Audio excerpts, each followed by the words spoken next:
Good morning, Bucknutters. Welcome to the Bucknuts Morning 5 here on Friday, March 24th, 2023. I am Dave Biddle. I am very happy to be joined by Jonah Booker. J-Book, a lot to get into. I just want to start off with a general question. We're a couple weeks into spring ball now. We have a scrimmage tomorrow that's open to the media. I can't wait for that.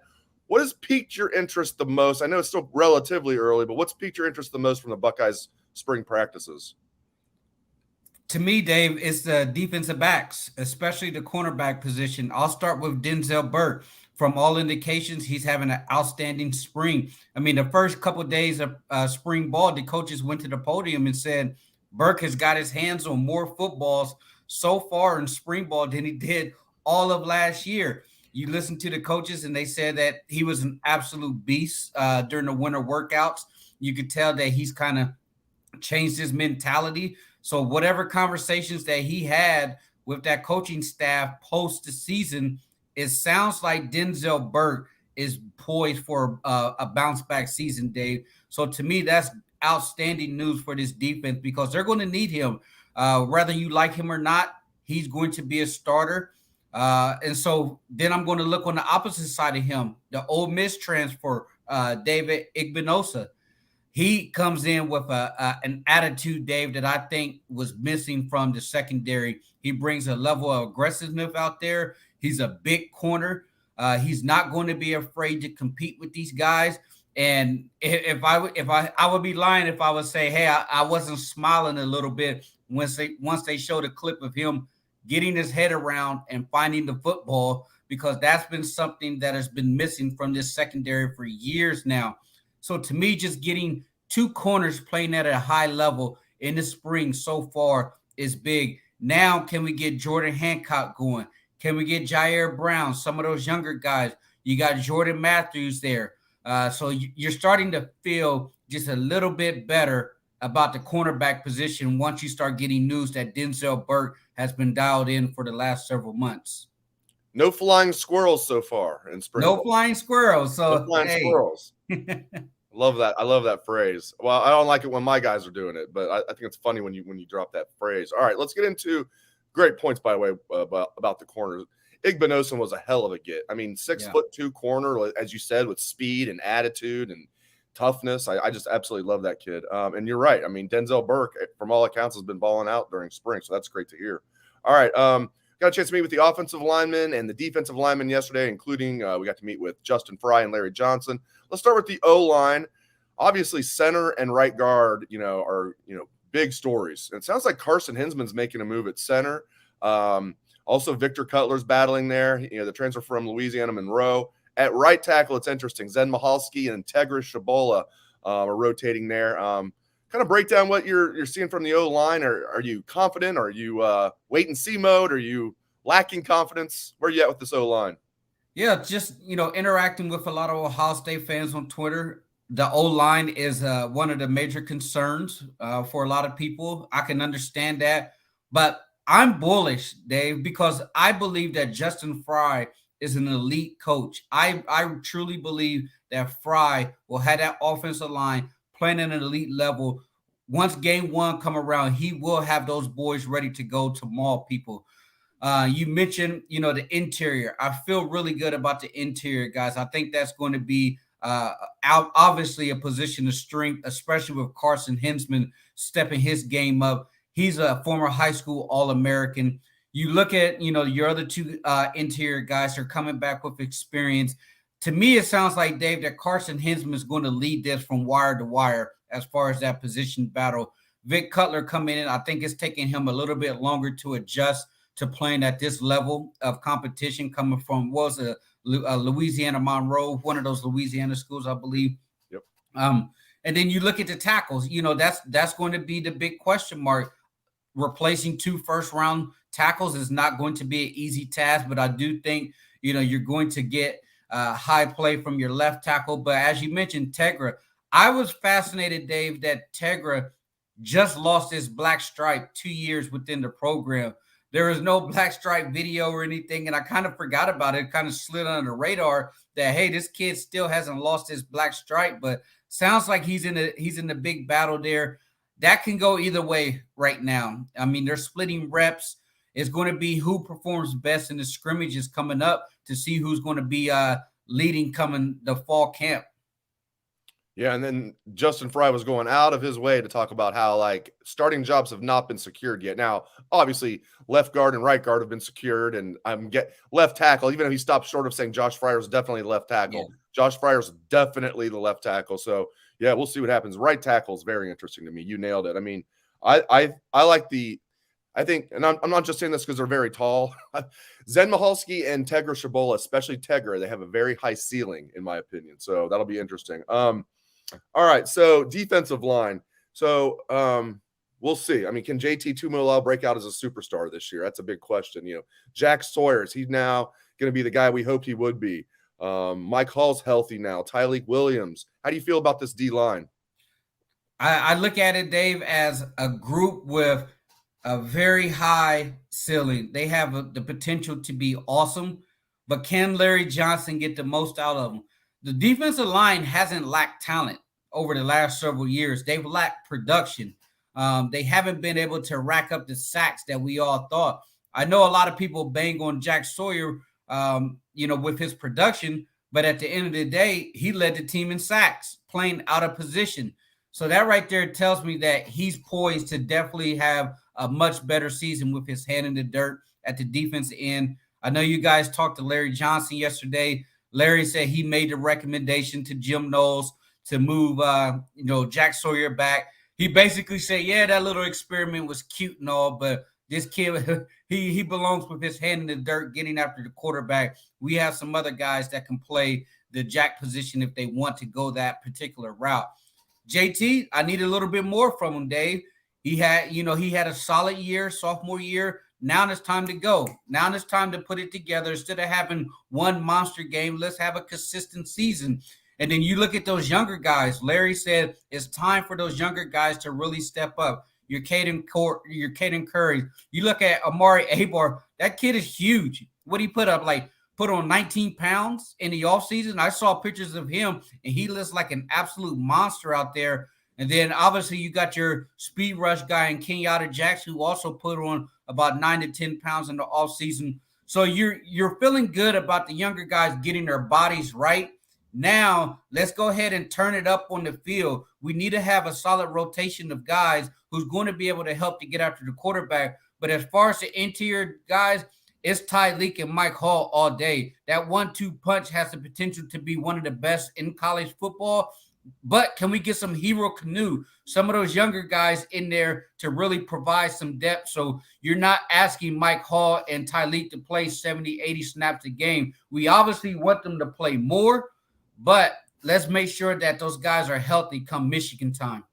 I'm glad you touched on Kenyatta Jackson and Caden Curry and Amari Abar. I think those three second-year defensive ends, very talented, and this spring is big for them. So especially guys that weren't here last spring. Caden Curry was here last spring. I'm not saying it's not big for him, but Kenyatta Jackson and Amari Abar, you're right. They look great. It feels like they've settled in now, and I think they're at least going to have – they're not going to be starters unless there's injuries, but I think they're going to have a role on this defense for sure. I know Amari yesterday put out a tweet, said we're working in silence, and it was a picture of him coming off the practice field, and he said this whole team is starting to level up. To me, that's exciting to hear from a young guy like that out of Texas, kind of got lost in the shuffle last year, battled some injuries, highly regarded as far as a recruit. If he's dialed in, locked in, and focused, and he has tunnel vision, say, hey, let's go to work, that right there tells me that Larry has the attention of these younger guys. And I'll say this, Dave, when you have 130 NFL personnel in the building this week, if you're a younger guy, that right there will have all the motivation in the world to say, I need to get my stuff together because I can have the opportunity to work out in front of 130 scouts to where I can be making generational type of money for my family. I want to ask you about Hero Canoe, another second-year defensive lineman, but he's the one of the four that's a D tackle, of course. Came in about 315 pounds last year. He's dropped some body fat. He's down to about 310, 305 as far as weight, but he's stronger. He's dropped some of that body fat. Funny story from yesterday. So I'm interviewing Larry Johnson. There's probably about, 10 or so reporters, and including the camera guys behind us, and talking to Larry, asked him about different guys, and I asked him about Hero Canoe. How's Hero Canoe doing? He goes, who? I said, Hero Canoe? He goes, who? I didn't realize Hero Canoe was sitting right next to me. Larry Johnson, the jokester, Larry Johnson, was playing a little joke on me there. And then he starts laughing and fun that I said, like, oh, I didn't know Hero was right next to me. Had a nice comment about Hero, but it was a little funny moment. But seriously, though, what do you expect out of Hero Canoe this year? So, talking to Larry, he talked a lot about Mike Hall and Tyleek Williams, and mentioned Ty Hamilton is right in there as a, kind of the top three. But can Hero Canoe get in there as that fourth D tackle? I will say this, Dave. I was a little disappointed in the way our coaching staff utilized those young guys last year. And what I mean by that is when you're up, 40 points against Iowa in the fourth quarter, why aren't we seeing some of these younger guys like Hero? There is no replication than live snaps. Hero should be getting a couple snaps to maintain. If you want a red shirt, fine. But let's get him in a couple games. This kid barely even play. I don't even think he really even touched the field. So we don't know. I mean, we're projecting to say, hey, this is a big kid. He's still learning. I do believe that they did him a disservice, not at least getting him a couple game reps to see how he would do in live action. So we need him to step up. We're kind of thin at the defensive tackle position, natural one techs. So hopefully that Larry can coach him up. I know it's going to be a learning curve for him coming in because he hasn't played football for a very long time. So just getting him in the program, getting him accustomed to how you need to handle your business as a college professional, that's something that, took him a little bit more time. So let's see, Dave. I mean, we're all projecting right now when it comes to him. I think he should be the fourth guy in there, but we definitely need to have a solid 4-man rotation at that defensive tackle position. All right, so when Jim Harbaugh first arrived at Michigan, I'm like, well, here we go. Like they're going to be recruiting the state of Ohio like crazy, but they really didn't. And it wasn't like it wasn't just because they knew Ohio State would out recruit them. I didn't feel like they were even trying to get like the second tier players from Ohio that Ohio State didn't want, that were doing well at like Cincinnati and Kentucky and places like that. I'm like, what is Michigan doing? That was the lifeblood of their program for a long time. Jim Harbaugh is from Ohio. Desmond Howard from Ohio. Charles Woodson from Ohio. I could go on and on and on. Now they're recruiting the state of Ohio really well. What's going on here? Do you think it's as simple as they finally beat Ohio State 2 straight years and now they're making inroads in Ohio? Are they trying harder? Combination of factors. What do you make of Michigan recruiting the state of Ohio better? You look at Michigan, and they have a lot of momentum with their program. They feel emboldened to come into Ohio and try to test Ohio State with the top recruits. Now, don't get me wrong, Ohio State's going to get theirs. I do believe the Glenville quarterback and Aaron Scott, those are must-get guys, because if they don't land those two kids, all hell's going to break loose with the fans when it comes to talking Ohio State recruiting. But if you're Jim Harbaugh, it's a smart tactic. Going to the state, identify some guys early, offer them early, maybe a little bit earlier than Ohio State wants to, and force their hand. That's not a bad strategy by Jim Harbaugh because, those 2 wins that they have right there, they took it to Ohio State. And from what we've read on the boarding house, Ohio State or Michigan is starting to feel like they're getting a much arms out approach as far as coming into the state and recruiting the top kids, because you look at Urban, you look at Tressel, Michigan came in and dabbed in here and there, but pretty much the gate was locked. You look at the Marshall kid, it was a loss. I mean, I know people want to spin it, but that's probably the first guy in 20 years that Ohio State and Michigan both want, that Michigan won a recruiting battle on. You look at the tackle that they just landed. We're going to look back 3 years from now and say, hey, was that a misevaluation by Justin Fry not offering that kid a scholarship? Because Ohio State had an opportunity to offer him. He had been on campus and to camps numerous times, and Ohio State decided, hey, I want the Armstrong twins instead. So that's an evaluation right there for Justin Fry to say, hey, I thought those other guys in the state were better than the one that went to Michigan.